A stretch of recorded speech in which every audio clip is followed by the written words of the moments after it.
36 stocks हैं जहां पर कमजोरी का रुझान बरकरार दिखाई दे रहा है। गिरीश सोडानी स्वास्थ्य से हमारे आज के मेहमान हमारे साथ जुड़ गए हैं। तो गिरीश, ये बताएं, ये अब मोमेंटम किस ओर जा रहा है बाजार का? साफ तौर से मिड कैप स्मॉल कैप को लेकर आप क्या कहना चाहेंगे?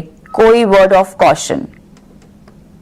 देखिए, बिकॉज हम ऑलरेडी एक बहुत इंपॉर्टेंट सपोर्ट तोड़ चुके हैं निफ्टी का, जो 19,850 का था। ये क्लोजिंग बेसिस पे बहुत स्ट्रॉन्ग सपोर्ट कैरी कर रहा था। अगर हम नेक्स्ट सपोर्ट की बात करें तो ये 19,600 का और 19,250, ये दो स्ट्रॉन्ग सपोर्ट आ जाते हैं जो नहीं टूटना चाहिए ना क्लोजिंग बेसिस पे। अब जो भी बेसिकली अगर हम देखें तो इसकी जो गिरावट है वो मैक्सिममली जो आई है वो स्मॉल कैप और मिड कैप से ही आई है। लार्ज कैप हेवी वेट में बहुत ज्यादा गिरावट नहीं देखी है, बट बिकॉज ये दो सेक्टर्स काफी ज्यादा नीचे देख रहे हैं तो इस वजह से हम ओवरऑल पूरे बाजार में प्रेशर देख रहे हैं। But it's a kind of आप बोल सकते हैं ये प्रॉफिट बुकिंग शॉर्टिंग है। अगर इसको ओवरऑल देखा जाए तो ये बहुत ज्यादा घबराने या इस टाइप की कोई भी क्वेरीज के लिए नहीं है। अगर कोई भी इन्वेस्टर के पास में ऑलरेडी कुछ अच्छे स्टॉक्स हैं तो कैरी करके रखें, होल्ड करके रखें, घबराने की जरूरत नहीं है, कोई पैनिक सेलिंग ना करें। बट हाँ, ये जो है कि जो दो सपोर्ट हैं, ये दो सपोर्ट्स के ऊपर बहुत ज्यादा ध्यान देना पड़ेगा।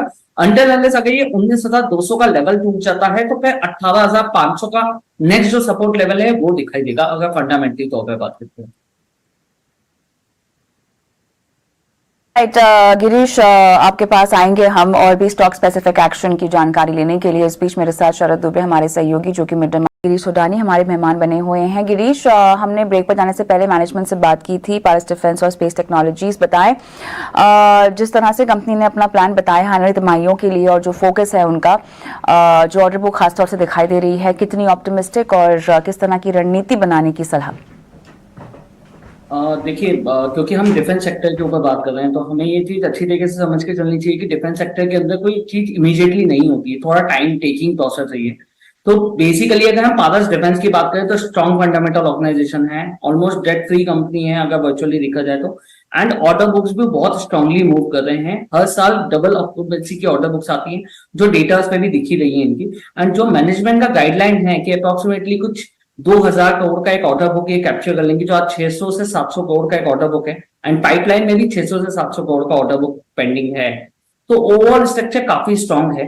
And the third thing is that जिस तरीके से गवर्नमेंट आत्मनिर्भर भारत के ऊपर काम कर रहा है डिफेंस सेगमेंट को लेके, एंड अभी हमने देखा कि रिसेंटली 45,000 का एक ऑर्डर प्रोसेस ऑलरेडी इंगेज करा है मैंने गवर्नमेंट ने, तो कहीं ना कहीं बहुत स्ट्रांगली बिल्डअप हो जाते हैं इस तरीके के गाइडलाइंस भी। तो ओवरऑल देखा जाए कि लॉन्ग टर्म प्रपोजिशन है तो डेफिनेटली काम करना चाहिए। हालांकि कंपनी ने 6 महीने में अप्रोक्सीमेटली 60% का रिटर्न दिया है स्टॉक में, बट अगर यहां से भी सस्टेनेबली देखा जाए तो यहां से भी कुछ 1200 से 1300 का एक लक्ष्य दिखाई देता है अगले 2 से 3 साल के टाइम फ्रेम के लिए।